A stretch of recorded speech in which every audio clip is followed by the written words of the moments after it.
Hello learners, this is Reena Singh and please welcome Biowaves. कैसे हो आप सब? उम्मीद करती हूँ अच्छे होंगे, स्वस्थ होंगे और मन लगाकर पढ़ाई कर रहे होंगे। हम पढ़ रहे थे जैव प्रक्रम यानी कि लाइफ प्रोसेसेस। इसमें हमने विषमपोषी और समपोषी दोनों चीजों को पढ़ा था। आज हम पढ़ेंगे मनुष्य में पोषण। ये तो हम सभी जानते हैं कि मनुष्य में विषमपोषी पोषण पाया जाता है। विषमपोषी पोषण क्या होता है? जिसमें जीव या मनुष्य अपना भोजन स्वयं न बनाकर अदर सोर्सेज पे निर्भर करता है। अदर सोर्सेज चाहे वो पेड़ पौधे हो या फिर अन्य जीव जंतु हो, उन पर जब निर्भर करता है तो उसे ही विषमपोषी पोषण कहा जाता है या उसे ही विषमपोषी बोला जाता है। तो जब मनुष्य में पोषण की बात करते हैं तो सबसे पहली बात आती है पाचन तंत्र की। पाचन तंत्र क्या है? इस लैंग्वेज को थोड़ा ध्यान से देखना, ठीक है? कई बार एग्जाम में क्वेश्चन आता है कि पाचन तंत्र की आप डेफिनेशन लिख के बताओ, पाचन होता क्या है, उसे आप एक तरीके से सही तरीके से बताओ। अब पाचन तंत्र क्या है? भोजन के जटिल पोषक पदार्थों का रासायनिक क्रियाओं व एंजाइम की मदद से सरल छोटे व घुलनशील अणुओं में बदलना पाचन कहलाता है। पहले तो इसी चीज को ध्यान से देखो। हम भोजन जिस अवस्था में लेते हैं जरूरी नहीं है कि वो उसी अवस्था में जाकर हमारे शरीर की वृद्धि में सहायक हो। उसका छोटे छोटे अणुओं में टूटना, विघटित होना, बहुत सारी रासायनिक प्रोसेस उसके साथ में होना और उसमें बहुत सारे एंजाइम्स का मिलना और उसे एक ऐसी फॉर्म में लेकर आ जाना जिससे हमारा शरीर या हमारे आमाशय, यकृत, जितने भी शरीर के अंग होते हैं वो उसे एब्जॉर्ब कर सके। उसे खनिज लवण या जितने भी महत्वपूर्ण यौगिक होते हैं जैसे कि आपका जल हुआ, आपकी कार्बोहाइड्रेट हुई, वसा हुई, प्रोटीन हुआ, विटामिन हुए, उन्हें एब्जॉर्ब कर सके। तो इस फॉर्म में लेके आने के लिए भोजन का डाइजेस्ट होना बहुत ज्यादा जरूरी है। तो उन्हीं छोटे छोटे अणुओं में या सरल अणुओं में उसका विघटन जो होता है वही आपका पाचन कहलाता है। अब वापस देखो, भोजन के जटिल पोषक पदार्थों का रासायनिक क्रिया और कुछ एंजाइम्स की हेल्प से ये काम होता है और जो भोजन होता है वो सरल छोटे घुलनशील अणुओं में टूट जाता है या बदल जाता है। तो इस प्रोसेस को हम क्या कहते हैं? पाचन कहते हैं, ठीक है?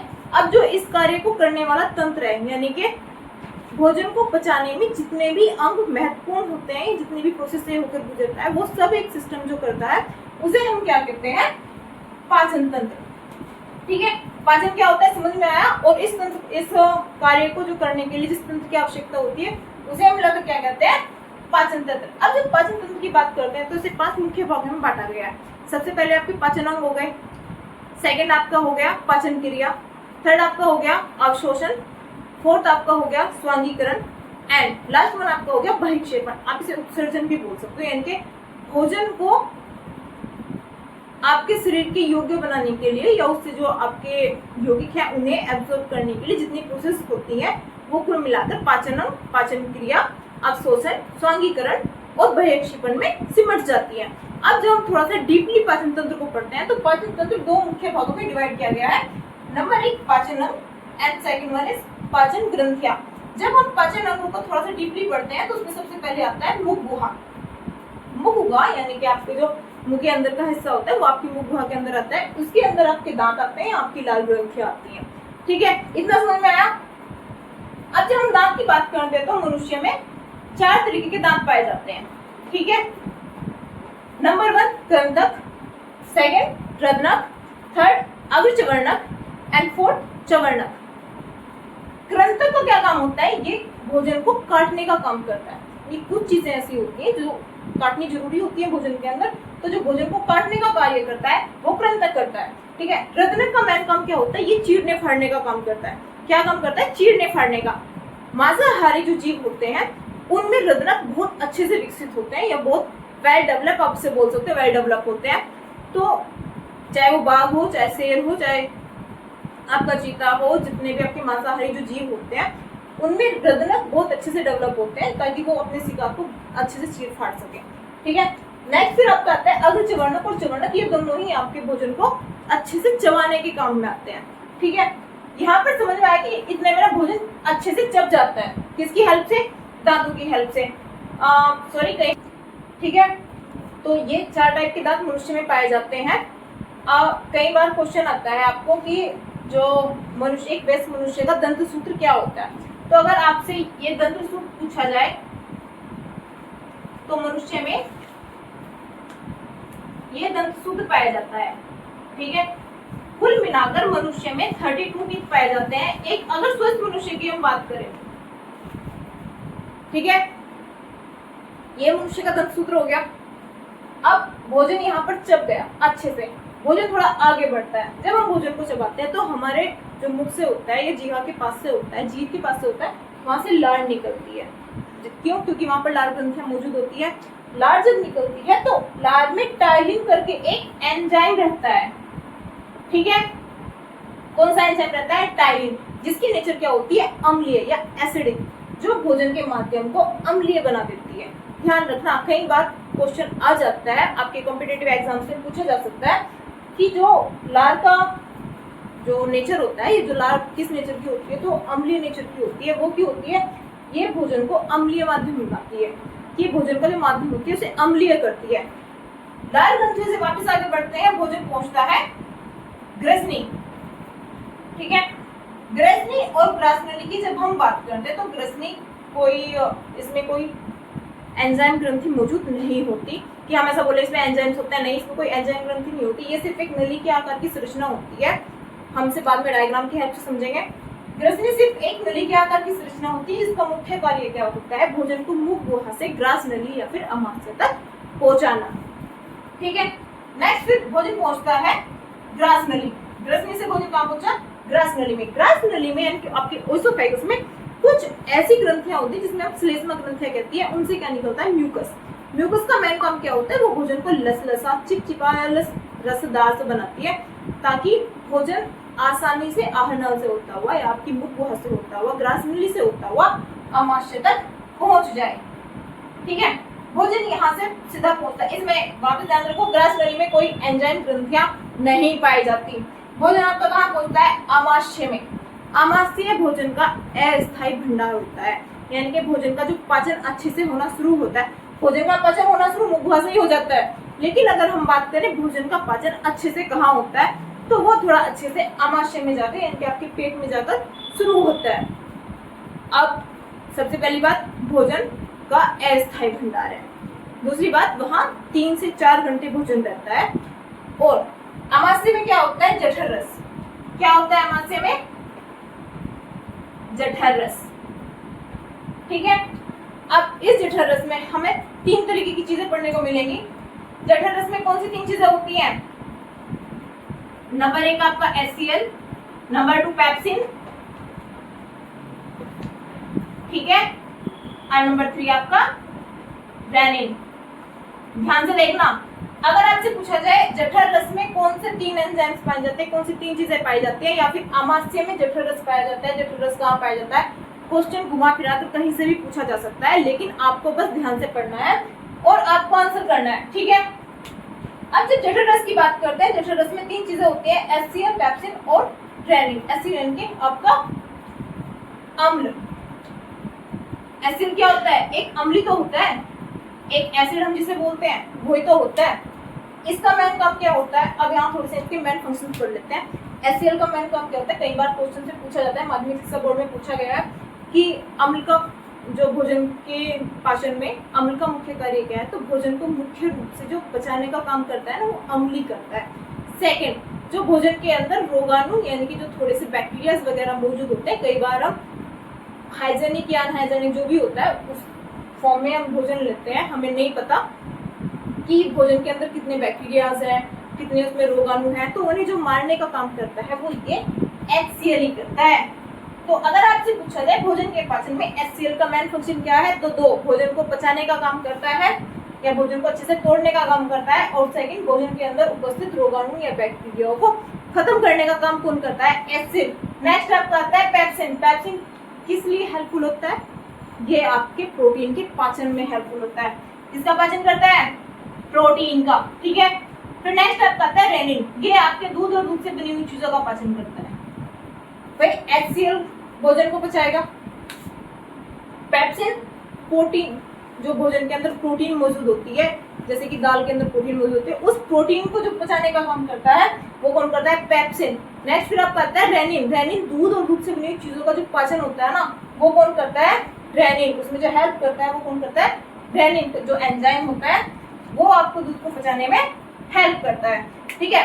ध्यान रखना, भोजन का पाचन अमाशय में जरूर होता है, लेकिन प्रोटीन दूध का पाचन हो जाएगा, कार्बोहाइड्रेट का जो पाचन होगा वो अमाशय में नहीं होगा। ये रिमेम्बर करने वाला पॉइंट है, अच्छे से दोहराना इस चीज को, ठीक है। कार्बोहाइड्रेट का पाचन यहाँ नहीं होगा, ठीक है, ओके। नेक्स्ट, फिर आपका अमाशय से भोजन कहाँ जाता है? छोटी आंत, यानी कि जिसे आप क्षुद्रांत भी कहते हैं, ठीक है। छोटी आंत वो जगह है जहां कार्बोहाइड्रेट, वसा, प्रोटीन के पाचन का पूर्ण स्थल हम जिसे कह सकते हैं, छोटी आंत वो जगह है। वो जगह यानी कि जहाँ पे कार्बोहाइड्रेट, हमने पढ़ा था अमाशय में कार्बोहाइड्रेट का पाचन नहीं होता, प्रोटीन का पाचन होता है, दूध से बनी हुई चीजों का पाचन होता है, लेकिन अल्प पाचन होता है, ठीक है। जब हम बात छोटी आंत की करते हैं तो छोटी आंत में कार्बोहाइड्रेट, वसा, प्रोटीन, ये इन सबके पूर्ण पाचन का स्थान है, यानी कि पूर्ण पाचन जो होता है वो आपका छोटी आंत में होता है, ठीक है। इतना समझ में आता है। छोटी आंत में फिर जो हमारी लाल ग्रंथियां, हमने पढ़ा है कि हमारे शरीर में 3 तरह की लाल ग्रंथियां पाई जाती है। जो ग्रंथियां होती है, पाचन ग्रंथियां जिन्हें बोलते हैं, उनसे निकलने वाले एंजाइम्स कुछ छोटी आंत में आके मिलते हैं। उन सब की हेल्प से जो भोजन का सही से पाचन होगा वो आपका छोटी आंत के अंदर होगा। अब यहाँ पे एक रिमेम्बरिंग पॉइंट है कि जो आपकी शाकाहारी, ठीक है, जो छोटी आंत होती है वो अक्सर देखना शाकाहारी जो होते हैं, जो शाकाहारी जीव होते हैं, उनकी छोटी आंत बड़ी पाई जाती है। रीजन, क्योंकि जो वो खाना खाते हैं उसमें सेलुलोज की मात्रा ज्यादा होती है, तो सेलुलोज को पचने में ज्यादा टाइम लगता है। तो क्वेश्चन आ सकता है कि छोटी आंत की जो लंबाई होती है वो किस में ज्यादा होती है, किस में कम होती है? मांसाहारी में मांस को पचने के लिए कम समय लगता है, तो मांसाहारी में छोटी जो आंत है उसकी लंबाई हमेशा कम होगी, ठीक है। ये चीज थोड़ा ध्यान रखने वाली है। यहाँ आपका जो मेन पाचन होता है, मतलब जो मोस्ट इम्पोर्टेंट जो पाचन स्थल है वो छोटी आंत है, ठीक है। छोटी आंत से भोजन होता हुआ वापस फिर बड़ी आंत में जाता है। बड़ी आंत में भोजन को जो पचना होता है वो छोटी आंत में पच लेता है। बड़ी आंत में पचने का या वृहद आंत जो होती है उसमें पचने वाला कोई काम नहीं रहता है। वहां बस ये होता है कि जो भोजन से आपका जल युक्त खनिज का अवशोषण होता है वो आपका बड़ी आंत में होता है, ठीक है। तो बड़ी आंत का काम क्या होगा? भोजन से जल और खनिज लवणों का अवशोषण करना, ठीक है। और सेकंड वन इसका जो काम है वो क्या है? अवशोषण तो कर ली, जो जल और खनिज लवण निकलने के बाद जो आपका अपचित भोजन होगा, अपचित यानी कि जो भोजन आपका पचा नहीं है और जो आपका उत्सर्जित पदार्थ होगा, ठीक है, जो उत्सर्जित पदार्थ होंगे उसे गुदा द्वार के द्वारा बाहर निकालने का जो काम हो वो यहाँ पे हो जाएगा। छोटी आंत से बड़ी आंत में भोजन गया, अपचित जो भोजन हुआ बड़ी आंत में उस चीज से जल और खनिज लवण अवशोषित किए और जो बाकी का मल होगा वो मल की फॉर्म में शरीर से बाहर निकालना या गुदा द्वार तक उसे पहुंचा देना, ये काम आपका यहाँ पर खत्म हो जाता है, ठीक है। देन फिर क्या होता है कि सेकंड वन आपकी क्या होती है? पाचन ग्रंथियां। पाचन ग्रंथियां में आपकी 3 ग्रंथियां पाई जाती हैं, लाल ग्रंथियां, यकृत ग्रंथियां एंड अग्नाशय ग्रंथि। लाल ग्रंथियां मैंने आपको बोला कि 3 तरीके की होती है। जो भोजन में लाल में एंजाइम मिलता है टॉयलिन करके, वो स्टार्च अमन को पाचन करने में हेल्प करता है, भोजन को लसलसा बनाता है ताकि भोजन मुख गुहा से आग्नाशय तक या अमाशय तक अच्छे से पहुंच जाए। उसके बाद सेकंड आपका आता है यकृत ग्रंथि। अब यकृत ग्रंथि का काम कहाँ पे आता है? छोटी आंत के पास, ठीक है। जब हम यकृत ग्रंथि पढ़ते हैं तो सबसे पहले बड़ी बात यह है कि यकृत ग्रंथि हमारे शरीर की सबसे बड़ी ग्रंथि होती है, ठीक है।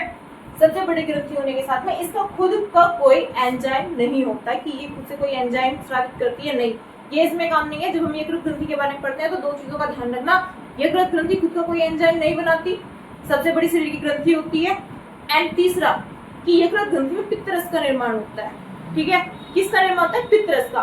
पित्तरस का मेन काम क्या है कि वो यहाँ पे जो अमाशय में भोजन था उसका माध्यम क्या था? अम्लीय। ध्यान रखना, वापस ध्यान दो, अमाशय में जो भोजन था तो उसका माध्यम क्या था? अम्लीय।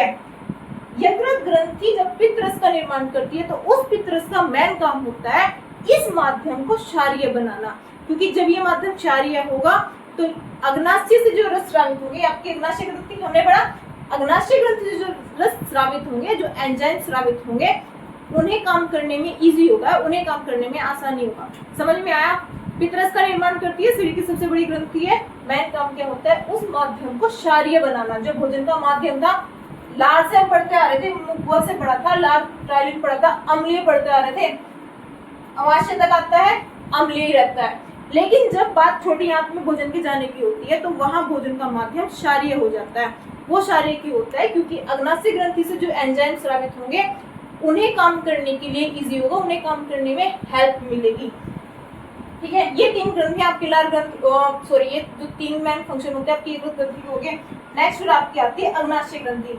भाई अग्नाशय ग्रंथि से आपके 3 टाइप के एंजाइम्स निकलते हैं। ठीक है, पहला एंजाइम क्या होगा? ट्रिप्सिन। ठीक है, दूसरा एंजाइम क्या होगा? एमाइलेज। एंड चौथा क्या होगा? तीसरा क्या होगा? लाइपेज। ट्रिप्सिन प्रोटीन को अपघटित करेगा, एमाइलेज कार्बोहाइड्रेट को अपघटित करेगा, और जो लाइपेज होगा वो आपको वसा को अपघटित करेगा। मैंने पहले बताया छोटी आंत का मेन फंक्शन क्या होता है? छोटी आंत प्रोटीन, कार्बोहाइड्रेट, वसा का पूर्ण पाचन स्थल है। लेकिन पाचन स्थल वो कब बनेगा? जब अग्नाशय से एंजाइम स्रावित होंगे। तो हम इसे या तो मैं आपको यहाँ पढ़ा लेती, लेकिन बेटर है कि ये एक साइड में हो गया और फिर नीचे आपने ग्रंथियां पढ़ ली तो वो थोड़ा आपको इजी पड़ जाएगा। यकृत ग्रंथि की बात करते हैं, 3 मेन फंक्शन हो गए। पाचन जो पित्त रस होता है उसका निर्माण हो गया, शरीर की सबसे बड़ी ग्रंथि होती है। मेन काम क्या होता है? जो भोजन होता है उसका माध्यम को या उसके माध्यम को क्षारीय बनाती है। क्यों? क्योंकि अग्नाशय रस से जो अग्नाशय ग्रंथि से जो एंजाइम स्रावित होंगे उन्हें काम करने में थोड़ी हेल्प मिलेगी। फिर आपको ये अग्नाशय ग्रंथि आती है। अग्नाशय ग्रंथि में ट्रिप्सिन, एमाइलेज और लाइपेज 3 तरह के आपके एंजाइम स्रावित होते हैं। ट्रिप्सिन का काम होगा प्रोटीन का अपघटन करना, एमाइलेज का काम होगा आपकी कार्बोहाइड्रेट को अपघटित करना, एंड लाइपेज का काम होगा आपकी वसा को अपघटित करना। ये तीनों एंजाइम्स आपकी छोटी आंत में आकर मिलते हैं और आपका भोजन पूरी तरीके से पाचित हो जाता है। जो अपचित भोजन होता है वो आपकी बड़ी आंत तक पहुंचा दिया जाता है, बड़ी आंत उस भोजन को आगे ट्रांसफर कर देती है, उससे जल और खनिज लवणों का अवशोषण करके। इतना समझ में आ गया? अब अगर क्वेश्चन ये आए कि अमाशय का माध्यम क्या होता है, जो हमारे पेट का माध्यम क्या होता है, तो उसमें क्या हो? तो वो माध्यम हमारा अम्लीय होता है। जो भोजन का माध्यम होगा ना भाई HCl है, इससे ही समझ लो। ये एक HCl क्या होता है? आपका एक अम्ल है, अम्ली तो है। जब वो अम्ल आपके अमाशय में आपकी जठर रस में मौजूद रहेगा तो अमाशय का माध्यम क्या होगा? सीधी सी बात है ना, अम्लीय होगा। लेकिन जब वही माध्यम का भोजन आपकी छोटी आंत में ट्रांसफर होता है, छोटी आंत तक जाता है, तो उसका माध्यम क्षारीय हो जाता है। कई बार आपकी कॉम्पिटिटिव एग्जाम्स में ये छोटे छोटे क्वेश्चंस पूछे जाते हैं कि छोटी आंत में पीएच की लेवल क्या होता है, अमाशय में पीएच लेवल क्या होता है। तो पीएच लेवल जब बढ़ेगा घटेगा तो सीधा सीधा अम्लीय और क्षारीय आपका डिसाइड कर देगा ना कि नेचर अम्लीय है या क्षारीय है। इतनी बात आपको समझ में आती है? आपकी अग्नाशय ग्रंथि यहाँ पर खत्म हो गई। लार ग्रंथियों का भी अगर क्वेश्चन ये आए कि लार ग्रंथियों में नेचर क्या होता है तो उसका भी नेचर अम्लीय होगा। ये आपका यहाँ खत्म हो जाता है। ठीक है, ओके। तो यहाँ पर आपका मनुष्य में पोषण यानी कि पाचन तंत्र भी खत्म हो जाता है। अगर आपके एग्जाम्स में से इस टॉपिक से क्वेश्चन निकल के आते हैं तो वो क्वेश्चंस कुछ इस तरीके के होंगे। वापस ध्यान से देखना, पाचन तंत्र क्या होता है, मुख गुहा के कौन से पार्ट्स होते हैं, अमाशय में रस का जो अमाशय में जो भोजन होता है उसका माध्यम क्या होता है, छोटी आंत में भोजन का माध्यम क्या होता है। एक चीज और, यकृत ग्रंथि बताया सबसे बड़ी ग्रंथि है। अगर बात मिश्रित ग्रंथि की पूछी जाए कि हमारे शरीर में मिश्रित ग्रंथि कौन सी है, ये बताना भूल गई थी, तो आपकी मिश्रित ग्रंथि में अग्नाशय का नाम आएगा। ठीक है, जो आपकी अग्नाशय ग्रंथि है ये आपकी एक मिश्रित ग्रंथि है। क्वेश्चन कई बार आता है कि हमारे शरीर में जो मिश्रित ग्रंथि है उसका नाम बताइए, तो अग्नाशय ग्रंथि जो है वो एक मिश्रित ग्रंथि है। अग्नाशय ग्रंथि आपकी बहिस्रावी ग्रंथि भी है और अंतःस्रावी ग्रंथि है। जब हम अंतःस्रावी ग्रंथि के बारे में बात करते हैं तो ये इंसुलिन हार्मोन स्रावित करती है, लेकिन जब हम बहिस्रावी की बात करते हैं तो ये एंजाइम स्रावित करके हमारे भोजन को पचाने में सहायता करती है। अब इस चीज को हम थोड़ा सा डायग्रामेटिकली समझ लेते हैं। ठीक है, ठीक है। अब इस चीज को अगर आपको डायग्राम की हेल्प से समझना है तो आपको अपनी बुक का सहारा लेना पड़ेगा। मैं यहाँ पे डायग्राम ड्रॉ नहीं कर सकती, उसमें काफी टाइम रिज्यूम हो जाएगा और आपका टाइम नहीं खराब होगा। तो आप अपनी बुक से डायग्राम की हेल्प से इस प्रोसेस को समझ सकते हो, बहुत ज़्यादा बेटर तरीके से समझ सकते हो। ठीक है, बनाने के लिए मैं डायग्राम बना सकती हूँ, पर वो बहुत ज़्यादा टाइम कंज्यूमिंग होगा। आज का चैप्टर में इतना ही। कल हम जब पढ़ेंगे तो हम नेक्स्ट सक्शन और उत्सर्जन के बारे में पढ़ेंगे। मुझे सपोर्ट करने के लिए मेरे चैनल को सब्सक्राइब करें, लाइक करें, शेयर करें। अगर आपको कोई भी सजेशन देना हो तो प्लीज़ कमेंट बॉक्स में जरूर लिखें।